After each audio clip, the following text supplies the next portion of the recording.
नमस्कार, मी रिया रुपेश पवार महाळुंगेकर. आपण पाहत आहात डहाणू मित्र न्यूज नेटवर्कच्या काही ठळक आणि महत्त्वाच्या घडामोडी. घराचे दाखले न दिल्याने धामणी धरणग्रस्त विस्थापितांचा विरोध. होऊ घातलेल्या वाढवण बंदराच्या दृष्टीने रस्ता, हायवे तसेच रेल्वे मार्ग काढण्याच्या उद्देशाने प्रशासनाकडून डहाणू तालुक्यातील अनेक गावांमध्ये सर्वे केला जात असून आज दिनांक 6 फेब्रुवारी रोजी वानगाव नजीकच्या हनुमान नगर येथे शासकीय अधिकारी आणि कर्मचारी जागेच्या मोजमापणी सर्वे करण्यासाठी आले असता स्थानिक नागरिकांनी त्याला तीव्र विरोध करून आम्हा धामणी धरणग्रस्त विस्थापितांना प्रथम घराचे अथवा जागेचे दाखले सातबारा द्या आणि त्यानंतर तुम्ही तुमचा सर्वे करा असं सांगत स्थानिक ग्रामस्थांनी प्रशासनाच्या या दिरंगाईबाबत नाराजी व्यक्त केली. वाढवण बंदरासाठी तवा ते वरोरपर्यंत 32 किलोमीटरचा रस्ता जात आहे आणि या दरम्यान वानगाव जवळील हनुमान नगर हे गाव येत आहे. हनुमान नगर येथे प्रशासकीय अधिकारी आज रस्त्याचा सर्वे करण्यासाठी आले होते आणि यावेळी येथील स्थानिक ग्रामस्थांनी आक्रमक भूमिका घेतली. धामणी धरणाच्या आजूबाजूला राहणाऱ्या अनेक स्थानिक रहिवाशांना विस्थापित करून हनुमान नगर येथे राहण्यासाठी घरे दिली होती, परंतु आज तागायत कोणालाही घराचे दाखले अथवा जागेचे सातबारा उतारे नावे करून दिलेले नाहीत आणि याबाबत नाराजी व्यक्त करत स्थानिक ग्रामस्थांनी रस्त्यावर ठाण मांडून सर्वे करण्यासाठी पोलीस फौजफाट्यासह आलेल्या अधिकाऱ्यांना तीव्र विरोध केला आहे. दरम्यान सर्वेसाठी आलेले अधिकारी चव्हाण यांनी आपण लवकरच तुम्हाला जागेचे दाखले देऊ असे आश्वासित केले आहे. यानंतरच आम्ही जागेचा सर्वे करू असंही सांगितलं आहे. अशाच नवनवीन बातम्यांसाठी पाहत रहा डहाणू मित्र न्यूज नेटवर्क. लाईक करा, सबस्क्राईब करा, आपली मतं कमेंट बॉक्सद्वारे नक्की कळवा.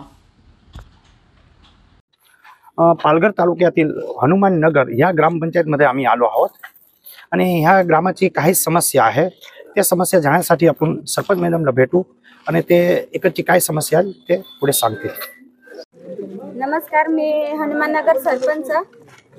आमची सातबारे घडवल्यानंतरच आमच्या प्लॉटची म्हणजे जे वाढवण बंदर प्रोजेक्ट जाते त्याची तेव्हाच मोजणी करा असं आमचं सर्व ग्रामस्थांचं म्हणणं आहे आणि आम्ही ह्या ग्रामस्थांच्या म्हणण्यावर ठाम आहेत असं मी बोलून धन्यवाद सर्वांना. जोहार, मी रमेश आडे, ग्रामस्थ हनुमान नगर. आज गेल्या 44-50 वर्षापासून आम्ही पुनर्वसन बाधित लोक या हनुमान नगर येथे वसत आहोत आणि गेल्या 44-50 वर्षापासून आम्ही सरकारला सांगतोय की आमचं पुनर्वसन योग्य रीतीने झालेलं नाही, ते योग्य रीतीने केलं गेलं पाहिजे. असं असून सुद्धा आमच्या या पुनर्वसित लोकांना पुन्हा प्रकल्पामधून बाधित केलं जात आहे.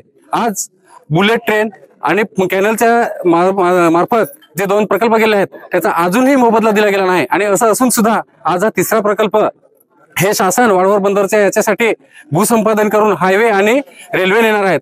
तरी आमचं म्हणणं सरकारला एवढंच आहे की गेल्या 44 वर्षापासून ज्या सुविधा आम्हाला दिल्या गेल्या नाही त्या आम्हाला दिल्या गेल्या पाहिजेत. जागा जमिनी नावावर करून दिल्या गेल्या पाहिजेत. गट नकाशे घडले पाहिजेत. त्यानंतर जे आम्ही घरामध्ये राहतो ते घराचं घरप्लॉट ह्याचं मापणी करून त्याचा 8चा उतारा आणि सातबारा मिळाला पाहिजे आणि जे क्षेत्र आम्हाला पुनर्वसन दिले गेलेलं आहे ह्याचं सीमांकन करून त्याचा गट नकाशा काढून आणि ते निश्चित करून दिलं गेलं पाहिजे. हे आमचं मागणी पूर्ण करून त्याच्यानंतर तुमचा जो काही सर्वे आहे किंवा तिथे मापणी आहे ती करावी.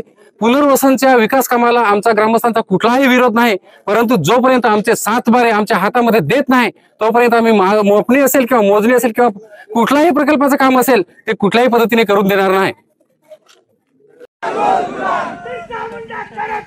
बोल